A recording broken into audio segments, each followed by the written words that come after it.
ഇന്ത്യയെപ്പോലെ മഹത്തായ ജനാധിപത്യ പാരമ്പര്യമുള്ള ഒരു രാജ്യം തെരഞ്ഞെടുപ്പിനെ അഭിമുഖീകരിക്കുമ്പോൾ ഉയർന്നു വരേണ്ട പ്രധാന പ്രചാരണ വിഷയങ്ങൾ എന്തൊക്കെയാണ്? സ്വാതന്ത്ര്യം ലഭിച്ച് 7.5 പതിറ്റാണ്ട് പിന്നിട്ടിട്ടും ഇപ്പോഴും വയറൊട്ടി ജീവിക്കുന്ന ജനങ്ങളുള്ള യുവാക്കൾ തൊഴിൽ ലഭിക്കാതെ അലഞ്ഞു തിരിയുന്ന വിലക്കയറ്റം അതിരൂക്ഷമായിരിക്കുന്ന ഇന്നത്തെ ഇന്ത്യയിൽ ഭരണാധികാരികൾ നൽകേണ്ട ഉറപ്പുകൾ എന്തൊക്കെയാണ്? ഇന്നും ചികിത്സ കിട്ടാതെ രോഗികൾ മരണപ്പെടുന്ന, കർഷകർ കടം കയറി ആത്മഹത്യ ചെയ്യുന്ന ഈ നാട്ടിൽ ഒരു ജനപ്രതിനിധി മുന്നോട്ട് വെക്കേണ്ട ആശങ്കകൾ എന്തൊക്കെയാണ്? തീർച്ചയായും ഒരു തെരഞ്ഞെടുപ്പിൽ രാഷ്ട്രീയ വിഷയങ്ങളായി ഉയർന്നു വരേണ്ടത് രാജ്യത്തെ അടിസ്ഥാന ജനതയുടെ ജീവൽ പ്രശ്നങ്ങളാണ്. എന്നാൽ ഈ തെരഞ്ഞെടുപ്പിലും വെറുപ്പും വിദ്വേഷവുമാണ് ഭരണവർഗത്തിൻ്റെ പ്രചാരണായുധങ്ങളാകുന്നത്.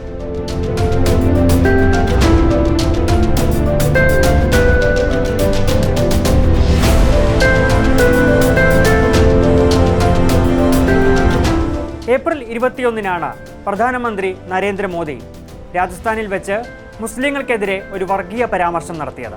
ഇന്ത്യയിലെ മുസ്ലിങ്ങൾ കടന്നുകയറ്റക്കാരാണെന്നും അവർ പെറ്റുപെരുകുന്നവരാണെന്നും അർത്ഥം വരുന്ന പരാമർശങ്ങൾ. കോൺഗ്രസ് അധികാരത്തിൽ വന്നാൽ പിന്നാക്ക വിഭാഗങ്ങളുടെ സംവരണവും സ്വത്തുക്കളുമെല്ലാം മുസ്ലിങ്ങൾക്ക് നൽകുമെന്നതടക്കമുള്ള ആ പ്രസംഗത്തിന് വർഗീയതയുടെയും ഭിന്നിപ്പിന്റെയും രാഷ്ട്രീയ സ്വരമായിരുന്നു. മോദിക്ക് പിന്നാലെ മറ്റു പല BJP നേതാക്കളും മുസ്ലിങ്ങളെ ലക്ഷ്യം വെച്ചുള്ള രാഷ്ട്രീയ പരാമർശങ്ങൾ ഏറ്റുപിടിച്ചു. കോൺഗ്രസ് അധികാരത്തിൽ വന്നാൽ ശരിയത്ത് നിയമം നടപ്പിലാക്കുമെന്നും ഉത്തരേന്ത്യയിൽ ഗോവധം നിയമവിധേയമാക്കുമെന്നും യോഗി ആദിത്യനാഥ് പ്രസംഗിച്ചു. കർണാടകയിലും മോദി തന്റെ പരാമർശങ്ങൾ ആവർത്തിച്ചതോടെ കേന്ദ്രമന്ത്രി അനുരാഗ് ഠാക്കൂറും അതേ വാക്കുകളുമായെത്തി.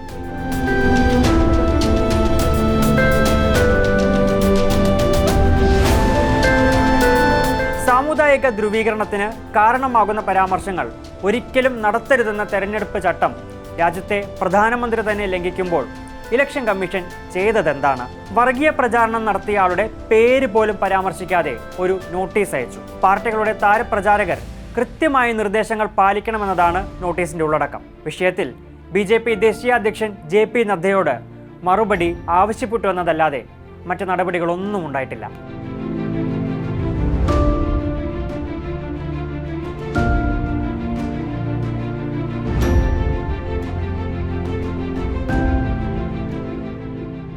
എന്നാൽ പ്രതിപക്ഷ രാഷ്ട്രീയ നേതാക്കളോടുള്ള ഇലക്ഷൻ കമ്മീഷന്റെയും പോലീസിന്റെയും സമീപനം ഈ വിധത്തിലായിരുന്നില്ല. അമിത്ഷായുടെ വ്യാജ പ്രസംഗ വീഡിയോ നിർമ്മിച്ചു എന്ന ആരോപണത്തിൽ പൊടുന്നനെയാണ് രാജ്യത്തിന്റെ പല ഭാഗത്തും കേസുകൾ രജിസ്റ്റർ ചെയ്യപ്പെട്ടത്. ആഭ്യന്തര മന്ത്രാലയത്തിന്റെ അടക്കമുള്ള പരാതിയിൽ തെലങ്കാന മുഖ്യമന്ത്രി രേവന്ത് റെഡ്ഡി ഉടൻ ഹാജരാകണമെന്നാണ് ഡൽഹി പോലീസ് അറിയിച്ചത്. വിവിധ കോൺഗ്രസ് പ്രവർത്തകരുടെ അറസ്റ്റിനും ശരവേഗതയായിരുന്നു. തെരഞ്ഞെടുപ്പ് പെരുമാറ്റച്ചട്ടം ലംഘിച്ചതിന് BRS നേതാവ് ചന്ദ്രശേഖർ റാവുവിനെ 48 മണിക്കൂർ വിലക്കിയതും മോദിക്കെതിരെ നിശബ്ദത പാലിച്ച ഇതേ ഇലക്ഷൻ കമ്മീഷനായിരുന്നു. കമ്മീഷൻ സ്വീകരിക്കുന്ന ഇരട്ട നിലപാടുകളെ വിമർശിച്ചുകൊണ്ടാണ് റാവു അന്ന് പ്രതികരിച്ചത്.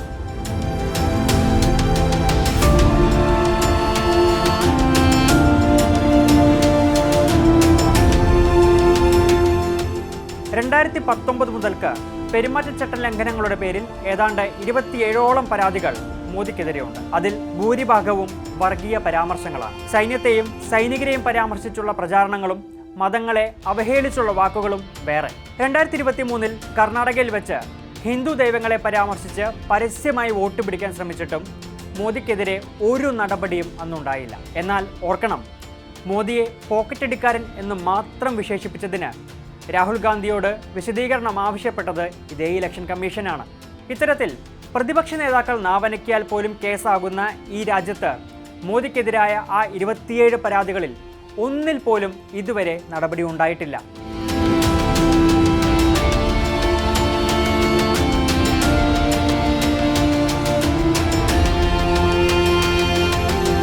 അരവിന്ദ് കെജ്രിവാളിന്റെ അറസ്റ്റിൽ സുപ്രീം കോടതി ഉന്നയിച്ച ഒരു ചോദ്യം കൂടി ഈ സന്ദർഭത്തിൽ പ്രസക്തമാണ്. കെജ്രിവാളിന്റെ അറസ്റ്റ് എന്തുകൊണ്ട് തെരഞ്ഞെടുപ്പിന് തൊട്ടു മുമ്പ് ഉണ്ടായി എന്ന് EDയോട് സുപ്രീം കോടതി ചോദിച്ചിരുന്നു. നിരവധി സമൻസുകൾ കെജ്രിവാൾ അവഗണിച്ചിട്ടും ഈ സമയം എന്തുകൊണ്ട് തെരഞ്ഞെടുത്തു എന്ന കോടതിയുടെ ആ ചോദ്യം ഏജൻസികളെ തുറുപ്പുചീട്ടാക്കി പ്രതിപക്ഷ പാർട്ടികൾക്ക് മേലുള്ള കേന്ദ്ര സർക്കാരിന്റെ കടന്നാക്രമണം വ്യക്തമാക്കുന്നതാണ്.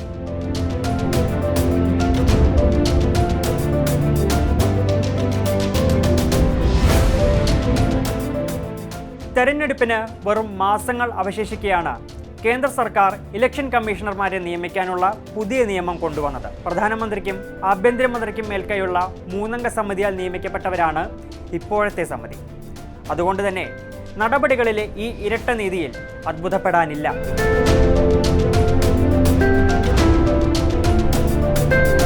രാജ്യത്ത് ജനാധിപത്യവും തുല്യതയും ഉറപ്പുവരുത്തുന്നതിൽ ഗൗരവതരമായ ഉത്തരവാദിത്തമുള്ള ഭരണഘടനാ സ്ഥാപനങ്ങളിലൊന്നാണ് നമ്മുടെ തെരഞ്ഞെടുപ്പ് കമ്മീഷൻ. എന്നാൽ വേണ്ടപ്പോൾ ചെവി പൊത്തിപ്പിടിച്ചും അല്ലാത്തപ്പോൾ ദ്രുതവേഗതയിൽ രാഷ്ട്രീയ എതിരാളികളെ ലക്ഷ്യമിട്ടും ഭരണകൂടത്തിൻ്റെ താൽപ്പര്യങ്ങൾക്ക് അവർ കീഴ്പ്പെടുന്നത് പകൽ പോലെ വ്യക്തമാവുകയാണ് ഇവിടം.